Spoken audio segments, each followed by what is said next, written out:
Genji Monogatari by Murasaki Shikibu, translated by Suimatsu Kencho. Chapter 1. The Chamber of Kiri.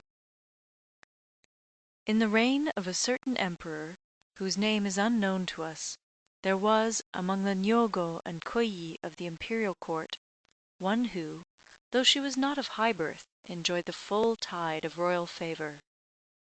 Hence her superiors, each one of whom had always been thinking, "I shall be the one," gazed upon her disdainfully with malignant eyes, and her equals and inferiors were more indignant still. Such being the state of affairs, the anxiety which she had to endure was great and constant, and this was probably the reason why her health was at last so much affected, that she was often compelled to absent herself from court, and to retire to the residence of her mother.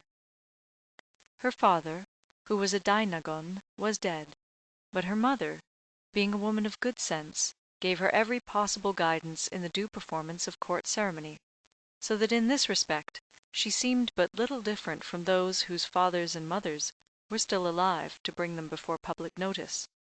Yet nevertheless her friendliness made her oftentimes feel very diffident from the want of any patron of influence. These circumstances, however, only tended to make the favour shown to her by the Emperor wax warmer and warmer, and it was even shown to such an extent as to become a warning to after generations. There had been instances in China in which favoritism such as this had caused national disturbance and disaster, and thus the matter became a subject of public animadversion, and it seemed not improbable that people would begin to allude even to the example of Yoki-hi. In due course, and in consequence, we may suppose, of the divine blessing on the sincerity of their affection, a jewel of a little prince was born to her. The first prince who had been born to the Emperor was the child of Koki den Nyogo, the daughter of the Udaijin, a great officer of state. Not only was he first in point of age, but his influence on his mother's side was so great that public opinion had almost unanimously fixed upon him as heir apparent. Of this the Emperor was fully conscious, and he only regarded the new-born child with that affection which one lavishes on a domestic favourite. Nevertheless, the mother of the first prince had, not unnaturally, a foreboding that unless matters were managed adroitly, her child might be superseded by the younger one. She, we may observe, had been established at court before any other lady, and had more children than one. The Emperor, therefore, was obliged to treat her with due respect, and reproaches from her always affected him more keenly than those of any others. To return to her rival. Her constitution was extremely delicate, as we have seen already, and she was surrounded by those who would fain lay bare, so to say, her hidden scars. Her apartments in the palace were Kiritsubo, the chamber of Kiri, so called from the trees that were planted around. In visiting her there, the Emperor had to pass before several other chambers, whose occupants universally chafed when they saw it. And again, when it was her turn to attend upon the Emperor, it often happened that they played off mischievous pranks upon her, at different points in the corridor, which leads to the imperial quarters. Sometimes they would soil the skirts of her attendants, sometimes they would shut against her the door of the covered portico, where no other passage existed, and thus in every possible way they one and all combined to annoy her. The Emperor at length became aware of this, and gave her for her special chamber another apartment, which was in the Koroden, and which was quite close to those in which he himself resided. It had been originally occupied by another lady, who was now removed, and thus fresh resentment was aroused. When the young prince was 3 years old, the Hakamagi took place. It was celebrated with a pomp scarcely inferior to that which adorned the investiture of the first prince. In fact, all available treasures were exhausted on the occasion, and again the public manifested its disapprobation. In the summer of the same year the Kiri Tsubo Koyi became ill and wished to retire from the palace. The Emperor, however, who was accustomed to see her indisposed, strove to induce her to remain. But her illness increased day by day, and she had drooped and pined away until she was now but a shadow of her former self. She made scarcely any response to the affectionate words and expressions of tenderness which her royal lover caressingly bestowed upon her.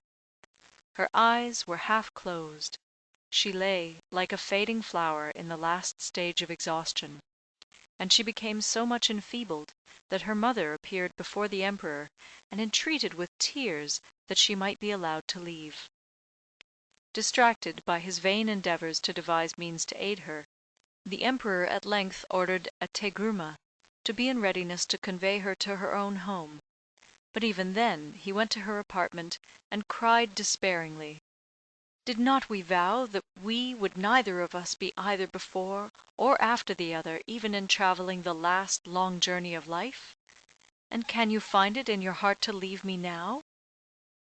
Sadly and tenderly looking up, she thus replied, with almost failing breath: "Since my departure for this dark journey makes you so sad and lonely, fain would I stay though weak and weary, and live for your sake only. Oh, had I but known this before!" She appeared to have much more to say, but was too weak to continue. Overpowered with grief, the Emperor at one moment would fain accompany her himself, and at another moment would have her remain to the end where she then was. At the last her departure was hurried, because the exorcism for the sick had been appointed to take place on that evening at her home, and she went. The child Prince, however, had been left in the palace, as his mother wished, even at that time, to make her withdrawal as privately as possible, so as to avoid any invidious observations on the part of her rivals. To the Emperor the night now became black with gloom.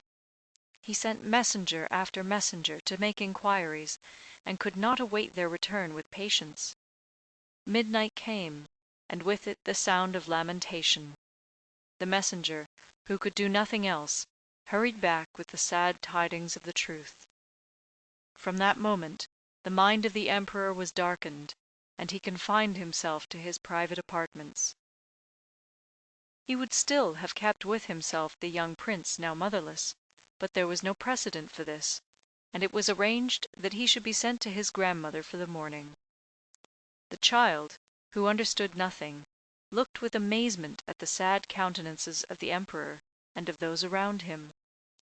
All separations have their sting, but sharp indeed was the sting in a case like this. Now the funeral took place.